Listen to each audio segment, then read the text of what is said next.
I learned something about people long before I ever learned anything about money. It wasn't what they said. It was how quickly they changed when they thought you had none.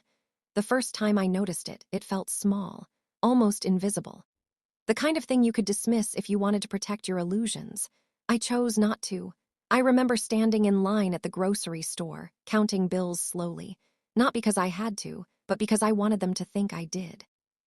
My fingers moved carefully, deliberately, like every dollar mattered more than it should.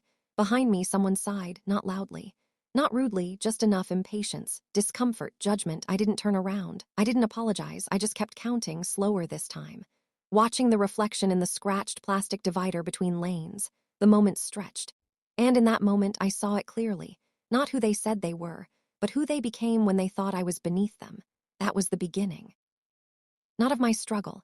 Of my experiment on the surface, my life looked modest, small apartment, older car, clothes that lasted years instead of seasons. I clipped coupons, I declined invitations. I said things like, maybe next time, and I need to be careful right now. People filled in the blanks themselves, they always do. My sister, Elaine, was the first to adjust her tone, not dramatically. She didn't need to, it was in the way she spoke slower to me, like I needed things explained. In the way she'd say, "You wouldn't understand," when conversations turned to investments, travel, or anything remotely tied to money. I understood more than she ever imagined. I just didn't correct her, because correction reveals truth, and I wasn't ready to reveal anything. It hadn't always been this way. There was a time when I trusted people at face value, when generosity felt safe, when helping someone didn't feel like handing them a blueprint to use you. That changed years ago. Slowly at first, then all at once. A business deal gone wrong. A friend who disappeared the moment things stopped benefiting him. Family members who suddenly needed loans that were never meant to be repaid. I didn't lose everything, that's what made it worse. I lost clarity because the money was still there, but the trust wasn't. And I realized something unsettling. When people know you have resources, they don't always see you. They see access, opportunity, leverage. So I made a decision most people wouldn't understand. I stepped back, not financially, socially, emotionally, visibly. I let the image shift from capable to struggling, from stable to uncertain, from someone people might rely on to someone they might overlook. It was uncomfortable at first, but discomfort reveals truth faster than comfort ever will. My brother Daniel adjusted next. He didn't bother hiding it. Daniel was always direct, blunt to the point of cruelty when it suited him. "You should really think about getting a better job," he said one afternoon, leaning back in his chair like he was offering wisdom. I nodded. "I've thought about it," he smirked. "Thinking doesn't pay bills." No, I thought, but silence buys something far more valuable. Perspective. The invitations stopped coming after a while. At first, there were still polite gestures. "You can come if you want." Just going somewhere simple. But even those faded, because people don't like adjusting for what they assume you lack. It's easier to exclude than accommodate. And exclusion, it's one of the purest forms of honesty. I kept notes. Not literally, at least not at first. But mentally, I tracked everything: who checked in, who disappeared, who offered help. And more importantly, who offered it with conditions attached. Because conditional kindness isn't kindness. Its negotiation. There was a dinner at Elaine's house that made everything sharper, clearer, unavoidable. She had invited a few friends, along with Daniel and his wife. I almost didn't go, but something told me I should. Moments like that matter. They reveal things people don't realize they're showing. The conversation started normally: work, travel, plans, then money slipped in the way it always does, quiet at first, then louder. One of Elaine's friends mentioned buying a second property. Daniel laughed. Must be nice not worrying about money. Everyone smiled, except me. I stayed quiet, stirring a drink I wasn't really drinking. Then Elaine glanced at me, that glance. Half pity, half dismissal. "You wouldn't understand," she said lightly. "It's complicated." It was not said to hurt me, but said because she truly believed it, and belief is where truth lives. I smiled, not because I agreed, because I didn't need to correct her. Correction would end the experiment, and I was learning too much to stop. It wasn't all negative. That's the part people wouldn't expect. There were moments, small ones, that stood out. A neighbor who offered to help carry groceries without hesitation. A cashier who spoke kindly without knowing anything about me. Strangers, mostly, people with nothing to gain. They treated me better than the ones who knew me. That contrast stayed with me: greed versus genuine care, familiarity versus humanity. And slowly, a pattern emerged. The closer people were supposed to be, the more conditional their behavior became. Then came the requests. They always come eventually, just not in the way you'd expect. Because no one asks someone they think is broke for money.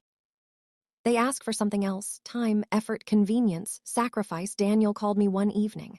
He said, casual, too casual, "I need a favor." "Course you do. What is it?" "I need you to help me move some things this weekend." I'd hire someone, but trying to save money. I almost laughed, not because it was funny, because it was predictable. He thought I had less, so my time mattered less, my energy mattered less, my boundaries mattered less. And that was more valuable information than anything money could buy. "I'll see if I can," I said. Not yes, not no, just enough to keep the illusion intact. After I hung up, I sat in silence, not angry, not hurt, just aware more than ever. Because this wasn't about one request, it was about a shift. A quiet, undeniable shift in how I was seen, respected less, considered less, valued less. All based on something that wasn't even true, and that's when it fully settled in. Not the realization. The confirmation. People don't just reveal themselves when you give them power. They reveal themselves when they think you don't have any that night. I opened my drawer. Inside it sat something I hadn't looked at in weeks. A simple envelope, unremarkable, ordinary. But inside it was the truth, not the kind people assume, the kind people underestimate. I didn't open it, not yet, because timing matters, and I wasn't done watching, not even close. The moment I opened the envelope, everything changed. Not on the outside. That part stayed the same. Quiet apartment, worn furniture, the same version of me everyone had already decided they understood. But inside, something shifted. Because there's a difference between knowing the truth and deciding you're ready to use it. I had spent months watching, listening, letting people reveal themselves in ways they never would have if they believed I had anything to offer. Now I wasn't watching anymore.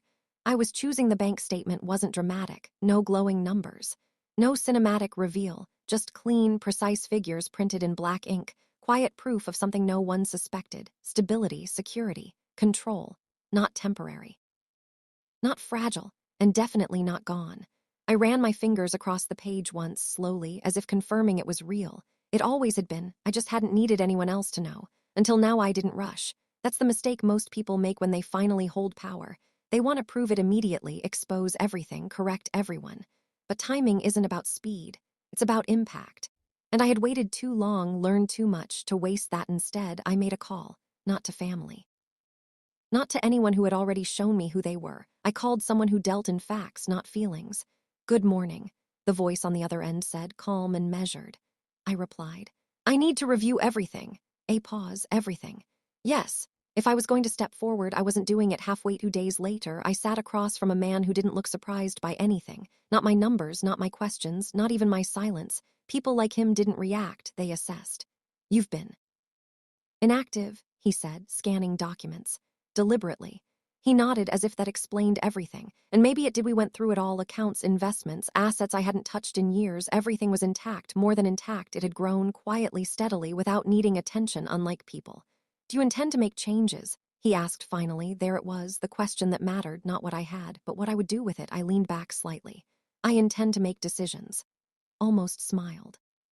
Subtle, approving. "Then we should make sure those decisions are protected." That word stayed with me. Because money doesn't protect you, structure does, clarity does, boundaries do. And I realized something I hadn't fully admitted before. I hadn't just been observing others. I had been avoiding decisions of my own, letting things sit, letting relationships drift, letting assumptions exist. That was over. We spent hours going through scenarios. If this, then that. If they respond this way, hear what holds. If they try that, hear what stands. For the first time in a long time, I wasn't reacting. I was preparing. When I left, nothing about me looked different. Same clothes, same car, same quiet presence. But internally, I wasn't the person people thought they knew anymore. I wasn't even the person I had been pretending to be. I was something far more dangerous. Meanwhile, nothing had changed for them. That was the most interesting part. Because while I was building clarity, they were building confidence. False confidence. Daniel didn't even ask anymore. He assumed. "Hey, I need you Saturday," he said over the phone, not "can you?" "Are you free?" "Just need." I let the silence sit for a second longer than usual, then calmly, "Not available." A pause, short, sharp. "Doing what?" There it was, the assumption that I owed him an explanation. I smiled slightly. "Something important." Pause, longer this time. He didn't like that, didn't understand it, because people who think you have nothing don't expect you to prioritize anything.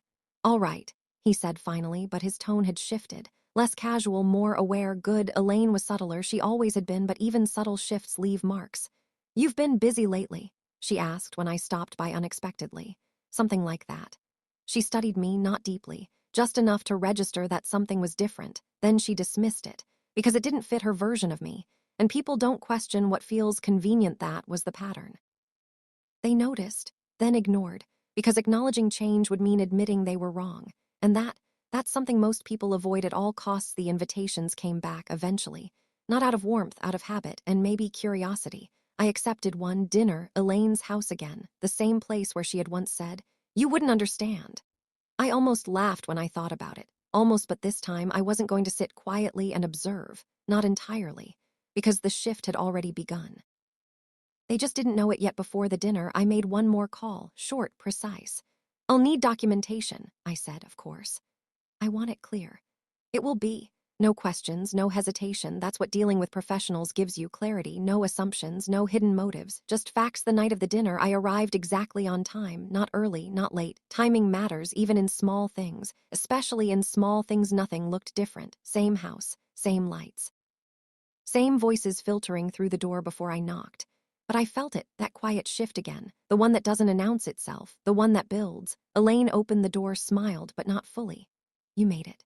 Course I did, I always had. They just hadn't noticed before. Inside, everything unfolded the same way it always did: conversations, laughter, subtle exclusions disguised as oversight. And beneath it all, assumptions, still intact, still untouched. But this time, I wasn't absorbing it, I was measuring it. Every word, every glance, every shift in tone. Because soon, very soon, those same people would have to reconcile who they thought I was with who I actually am. And that kind of realization, it doesn't happen quietly. I sat down, folded my hands, and listened as Daniel launched into another story about money, about opportunity, about people who just don't get it. I let him talk. I let them all talk. Because the higher they built their assumptions, the harder they would fall when the truth arrived. And this time, it wasn't going to stay in an envelope.